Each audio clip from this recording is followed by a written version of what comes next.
Olá, bom dia. Bom dia, irmãos, irmãs, amigos e amigas. Por causa da passagem de hoje, eu devo dizer boa noite.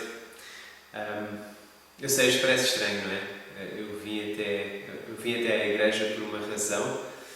A nossa passagem de hoje trouxe-me várias memórias da igreja, do edifício da igreja, devo dizer, e onde ele está localizado e o que está por trás, um lagar de azeite, o que está mesmo aqui à frente, uma oliveira. E já vamos ver porque que, se calhar já vais perceber porque que isso me trouxe memórias. A questão é, estás pronto? Estás pronto? A tua resposta talvez seja, depende. Pronto para quê? E quais os sinais de que alguém não está pronto? Quais os sinais de que alguém está pronto? Bem, tudo depende. Se estiver de pijama, está pronto para ir para a cama. Se estiver de pijama, não está pronto para sair. Se estiver calçado, está pronto para sair, mas não está pronto para ir para a cama. Se estiver calçado de sapatilhas diferentes, é porque está pronto para ir para o ensaio e provavelmente é um dos músicos da igreja aqui em Eiras. Eu não vou dizer nomes, aconteceu uma vez, não vou dizer nomes porque ele foi pai há pouco tempo, pela terceira vez. Estás pronto para salvar o mundo, fazendo um buraco num mega asteroide que se dirige para a Terra, colocando lá uma carga nuclear, e porque o controlo não funciona muito bem, tens de lá ficar em vez do falhado do namorado da tua filha. Ou talvez algo mais simples. Estás preparado para seguir Jesus? Tens estado preparado para seguir Jesus a cada dia que passa? Em casa, confinado, no trabalho, na família? E há dois pontos que iremos ver na passagem de hoje. A angústia da cruz é o primeiro ponto. E nessa angústia da cruz, os momentos em que há uma oportunidade de preparação que não é aproveitada. E o abandono da cruz será o nosso segundo ponto. Quando não estamos preparados para seguir Jesus e ficamos para trás, quando desistimos, abandonamos. Mas mais importante, nestes dois pontos, mais importante do que nós, é vermos Jesus. A angústia da cruz como preparação e fortalecimento para caminhar para a cruz. E o abandono da cruz em que Jesus continua focado naqueles que não o conhecem, naqueles que o prendem, naqueles que o abandonam enquanto ele caminha para a cruz. Então vamos voltar a ler os versículos 36 a 46. Dizem assim: em seguida foi Jesus com eles a um lugar chamado Getsémani e disse a seus discípulos: assentai-vos aqui enquanto eu vou ali orar. E levando consigo a Pedro e aos 2 filhos de Zebedeu, começou a entristecer-se e a angustiar-se. Então lhes disse: a minha alma está profundamente triste até à morte. Ficai aqui e vigiai comigo. Adiantando-se um pouco, prostrou-se sobre o seu rosto, orando e dizendo: meu Pai, se possível, passe-me este cálice. Todavia, não seja como eu quero, e sim como tu queres. E voltando para os discípulos, achou-os dormindo, e disse a Pedro: então nem uma hora destes vós vigiar comigo? Vigiai e orai para que não entreis em tentação. O espírito, na verdade, está pronto, mas a carne é fraca. Tornando a retirar-se, orou de novo, dizendo: meu Pai, se não é possível passar-me este cálice sem que eu o beba, faça-se a tua vontade. E voltando, achou-os outra vez dormindo, porque os seus olhos estavam pesados. Deixando-os novamente, foi orar pela terceira vez, repetindo as mesmas palavras. Então voltou para os discípulos e lhes disse: ainda dormis e repousais. Eis que é chegada a hora, e o Filho do Homem está sendo entregue nas mãos de pecadores. Levantai-vos, vamos! Eis que o traidor se aproxima. Semana passada o Joe disse que era uma noite estranha. E de facto, a noite estranha continua. Estamos na quinta à noite. Isto é como se fosse quinta à noite. Na noite da última ceia de Jesus. Na noite em que ele avisou os seus discípulos que eles o iriam trair. Especificamente Pedro. Uma noite que culminou com um passeio ao voar, um passeio, uma cantoria sobre a misericórdia de Deus. Os Salmos 116 ou 115 a 118 que seriam usados. 118 que foca na misericórdia de Deus. 116 em que o salmista diz: tomarei o cálice da salvação e invocarei o nome do Senhor. Cumprirei os meus votos ao Senhor na presença de todo o seu povo. A noite em que Jesus avisou que iria ser traído e abandonado pelos seus discípulos infiéis. E a noite fica ainda mais estranha, com este passeio noturno pelo Jardim da Sereia. Não era o Jardim de Getsemane, era um jardim numa das encostas do Monte das Oliveiras. E Jesus pede a Pedro, Tiago e João que caminhem consigo, que orem consigo, para juntos orarem, para que todos procurem conforto e força em Deus, para aquilo que se seguirá, para as próximas horas. E reparem no versículo 41 e o que Jesus diz como a razão extra para os discípulos orarem. Ele diz: vigiai e orai para que não entreis em tentação. O espírito, na verdade, está pronto, mas a carne é fraca. Orem porque, e voltando ao versículo 31, que o João abordou semana passada, orem porque esta noite todos vos escandalizareis comigo, porque está escrito: ferirei o pastor e as ovelhas do rebanho ficarão dispersas. Ora, agora, Pedro, porque vais ser tentado a negar-me daqui a algumas horas. Orem agora comigo, porque vamos enfrentar muitas dificuldades daqui a pouco. Orem agora porque, apesar de agora queremos fazer a vontade de Deus, daqui a pouco a nossa vontade será muito mais apetecível, muito mais fácil, muito mais confortável do que fazermos a vontade de Deus. Agora, o nosso espírito está pronto para seguir Jesus. Mas, versículo 41, a carne é fraca. Por isso, precisamos de fortalecer, orando. E num dos momentos mais perturbadores da vida de Jesus, ele continua preocupado com os seus seguidores. Ele incentiva-os a orar para poderem prosseguir com ele. O que é mais estranho nesta noite é que parece que estamos a chegar ao final de uma viagem em que o condutor escolheu o caminho para onde queria ir e de repente parece surpreendido com o destino. Jesus tem vindo a avisar os seus discípulos que a sua missão termina ou envolve a sua morte. Olhando para o conteúdo da oração de Jesus, versículo 39 diz: meu Pai, se possível, passe de mim este cálice. Versículo 42 repete: meu Pai, se possível, passe-me este cálice sem que eu o beba. Versículo 44 diz que Jesus repetiu a oração. Porquê a tristeza profunda e o questionar se há outra maneira de cumprir a missão? Outra maneira que não envolva beber aquele cálice? Porque a apreensão de Jesus em caminhar para a morte. Se tantas pessoas, mártires ao longo da história, têm caminhado para a morte com menos apreensão, porquê que Jesus não pode ser mais como o Bruce Willis no filme Armageddon, que não teve grandes dificuldades em ficar naquele asteroide, acionar a bomba atómica e salvar o mundo? Isto porque a morte de Jesus não era apenas uma morte. Jesus diz, e dá-nos uma pista disto no capítulo 20, versículo 28, ele diz: tal como o Filho do Homem que não veio para ser servido, mas para servir e dar a sua vida em resgate por muitos. A angústia, a tristeza, a apreensão de Jesus ao olhar para aquilo que vai acontecer no dia a seguir, na sexta-feira, tudo isso está a pesar. Tudo isso está a pesar.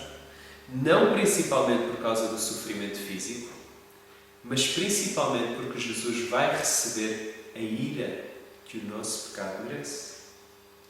Corremos o risco de pensar em Jesus e olhar para este jardim, olhar para a coroa de espinhos, olhar para a crucificação e pensar que esse foi o seu maior sofrimento.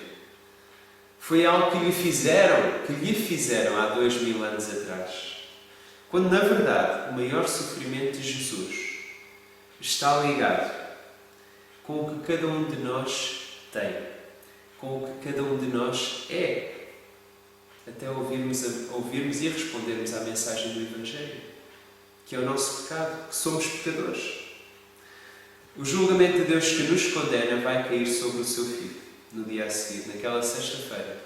Como resultado disso, tu e eu podemos ter vida, podemos ter salvação, podemos ter resgate, podemos ter perdão dos nossos pecados. Jesus questiona se há outra maneira.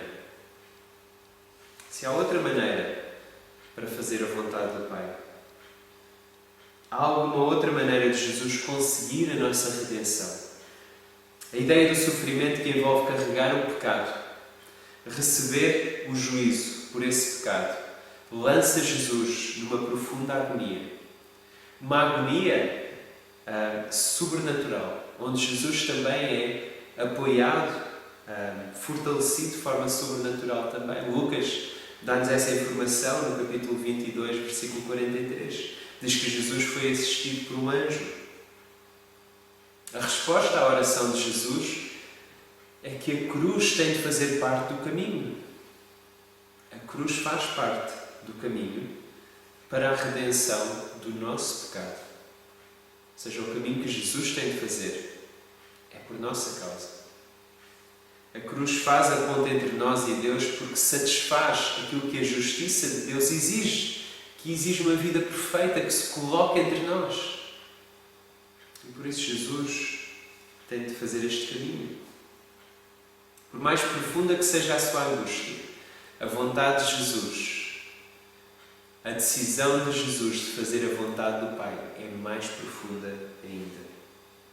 E chegamos ao versículo 45, que diz assim: Ele voltou para os discípulos e disse: Ainda dormis e repousais. Eis que é chegada a hora e o Filho do Homem está sendo entregue nas mãos de pecadores.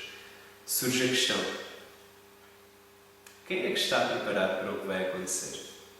Os que descansaram o corpo ou o que exercitou o espírito em oração? Por um lado, a resposta já sabem, a resposta já está dada. Depende daquilo que aconteceu naquele jardim. E os discípulos dormiram. Jesus orou. E apenas Jesus orou. E como ouvimos a semana passada, não está em nós a capacidade de sermos vitoriosos. Precisamos que outra pessoa seja. Nós não teríamos feito melhor que os discípulos. E após momentos intensos de oração, Jesus está pronto. Ele avança e vamos perceber que, na verdade, Jesus está rodeado de pessoas que não o compreendem bem ou pessoas que não o compreendem de todo. E por causa disso não estão preparadas para o seguir. E é o que vemos nos versículos 47 a 56.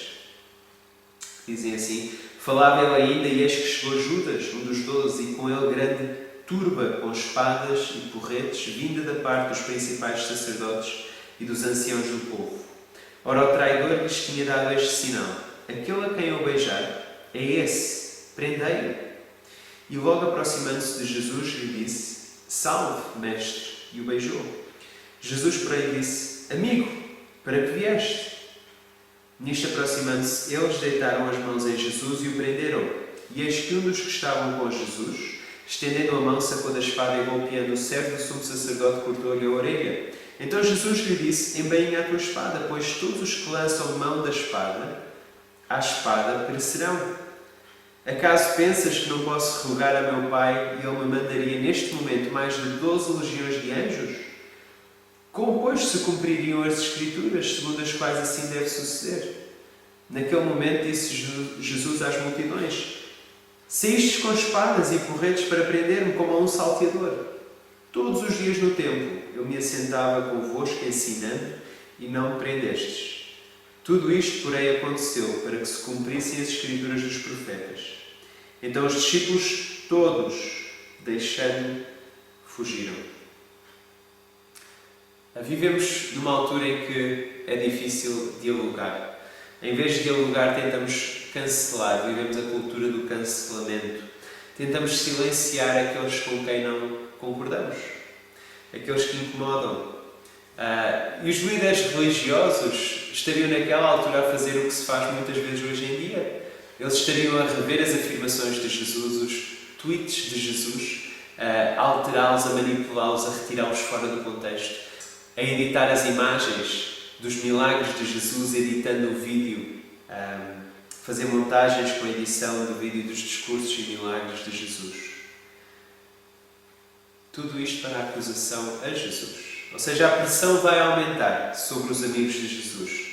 Sabemos que o seu espírito está pronto, eles estão prontos para morrer com Jesus. Mas a grande questão é se a carne está pronta ou se é fraca. Conseguirão os discípulos caminhar com o Messias preso e acompanhá-lo até à cruz? Parece que Judas está num daqueles filmes em que é dos bons e em que se infiltra no grupo criminoso com um microfone, com uma escuta, e é combinado um sinal para, quando esse sinal surgir, a polícia entrar e prender o criminoso. Mas ele não é dos bons. Mas há um sinal que até faz sentido que haja um sinal, porque era de noite. E não havia naquela altura redes sociais como há hoje. Judas não podia simplesmente chegar ao pé dos soldados e dizer: olhem aqui no Insta ou no Face a fotografia de Jesus para vocês se lembrarem, agora vamos até lá, vai estar assim um bocadinho de noite. Então ele combina o quê? Ironicamente combina um beijo. Ironicamente combina uma saudação. Mestre, Rabi.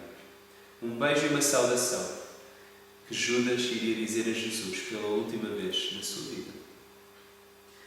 Há dias que ficam marcados por um mau acordar. Imagino que os discípulos tenham tido este mau acordar e tenham ficado com os azeites, como se costuma dizer, literalmente e como força de expressão também. Pedro terá ficado muito chateado, disposto já a pegar na sua espada. Literalmente porque eles estavam num jardim cujo nome significa lagar de azeite e rodeados de oliveiras. E sendo acordados para ao ver soldados e outras pessoas com paus e espadas, Pedro pensa: agora é o meu momento. Agora todos verão que estou disposto a morrer por Jesus. Vou pegar na espada e vou gritar: Jerónimo! E vou atacar. E Jesus rejeita esta ideia de resistência. Ele não é como os donos do restaurante de lá, em Lisboa. Ele diz: não há resistência. Ele não quer que Pedro se transforme num zorro a andar ali com a sua espada.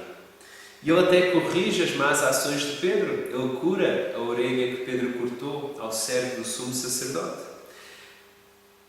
Jesus não resiste, mas ele contesta. Ele pergunta o porquê de uma prisão quase às escondidas. O porquê depois de tantos dias em que Jesus ensinou no templo, ao lado de soldados do templo, como aqueles que o vinham prender, para multidões como algumas daquelas pessoas que apareciam ali com paus. E nada aconteceu.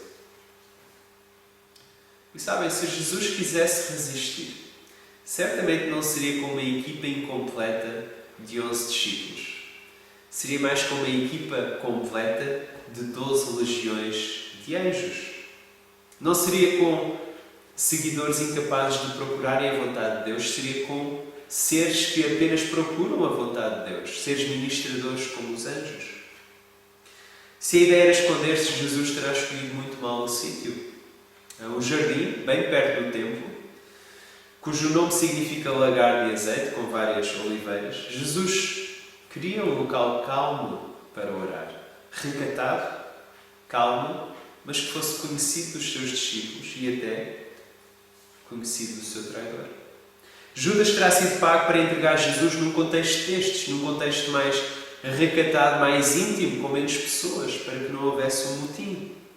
Talvez até já tivesse ido ao cenáculo com os guardas à procura de Jesus. Jesus é preso, os discípulos fogem, o plano dos líderes religiosos avança. Mas apenas porque tudo está dentro do plano soberano de Deus. Reparem no versículo 56. Tudo isto, porém, aconteceu para que se cumprissem as Escrituras dos profetas. Os discípulos não estavam prontos, apesar de terem dormido. Ou se calhar não estavam prontos porque escolheram dormir em vez de orar, em vez de procurarem a vontade de Deus. Mas o que me dá esperança nesta passagem, é que as falhas dos discípulos, o heroísmo que lhes faltou, O heroísmo que tantas vezes eu gostava de ter. Eles não condicionam o plano de Deus. Eles não impedem aquilo que Jesus está a fazer. Se não és cristão, esta é uma boa imagem da fé cristã, em oposição à religião. Ou seja, na religião tudo, ou quase tudo, depende de ti, da tua performance. Se fores bom o suficiente, recebes. Se não fores, não recebes. Na fé cristã todos somos insuficientes. Todos somos insuficientes. E a salvação depende apenas de Jesus. E é porque Ele é suficiente. E porque Ele é gracioso, nós recebemos aquilo que não merecemos. Este abandono não é determinante na caminhada de Jesus, mas deve informar os nossos corações e deve avisar os nossos corações.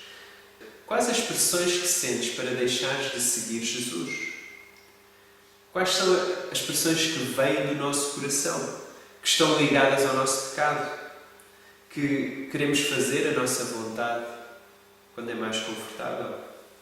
Quais as pressões que vêm de fora da nossa família, dos nossos amigos, vizinhos, dos nossos patrões, dos nossos colegas de trabalho? Judas beija e chama mestre.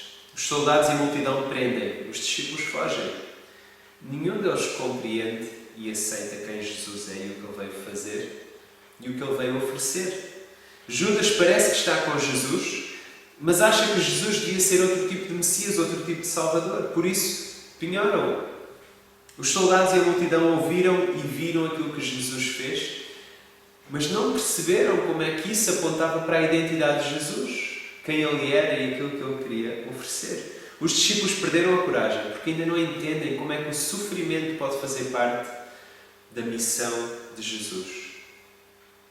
Se queremos Deus, precisamos de alguém que de forma perfeita faça a sua vontade, porque nós não conseguimos. A Bíblia, até aos Evangelhos, é um desenvolvimento de que perante a escolha, nós escolhemos fazer a nossa vontade. Nós escolhemos naturalmente fazer a vontade de Deus. Desde o Jardim do Éden, vemos que o homem, o ser humano, não consegue dizer faça-se a tua vontade de forma perfeita. Não consegue. E desde então saímos desse jardim e caminhamos por desertos. Até que finalmente chegamos a um novo jardim e temos uma nova pessoa. E neste momento temos alguém perfeito que consegue dizer faça-se a tua vontade. Mas não a minha vontade, faça-se a tua vontade. Ele consegue dizer isso de forma perfeita. Até este momento finalmente temos alguém que sente a profunda angústia da nossa realidade de pecado. Alguém que sente a profunda angústia das consequências do nosso pecado. Alguém que sabe o que é que precisa de ser feito para nos resgatar do pecado. É algo que apenas Jesus pode fazer e que Ele fará sozinho, porque nós não estamos preparados para fazer este caminho com Ele. Em tempos difíceis nós ficamos com pessoas de confiança, que conhecemos bem. O que é que nós precisamos para seguir Jesus? Bom, precisamos de o conhecer melhor. Precisamos de lembrar quem Ele é e o que Ele fez por nós, a cada dia. Os jardins de Getsemane são más notícias para nós. São como um médico do IPO a olhar para as nossas análises e a abanar com a cabeça e dizer não há mais nada a fazer. Jesus podia olhar para os seus discípulos a dormir e abanar a sua cabeça e dizer não há mais nada a fazer. Passei 3 anos e qualquer coisa convosco. Ensinei, mostrei, amei, servi. Não há mais nada a fazer. Ele podia olhar para cada um de nós e dizer a mesma coisa. Não há mais nada a fazer. Mas aqui estão as boas notícias. Jesus voltou para os seus discípulos. E Ele disse, levantem-se. Eles não estavam preparados. Eles não se prepararam. Jesus vai ter com eles e diz, levantem-se. Vamos. Venham comigo. Vamos. Jesus, sem qualquer apoio dos seus discípulos, apesar de abandonado, Ele continua. Ele vai resolver o nosso maior problema. De uma vez por todas. E por isso Jesus continua a dizer a cada um de nós, levanta-te, anda. fica comigo. Fica comigo pelas razões certas. Fica comigo por quem eu sou, compreendendo quem eu sou e aquilo que eu vim fazer e aquilo que eu te posso oferecer. Podemos estar prontos porque Jesus esteve pronto.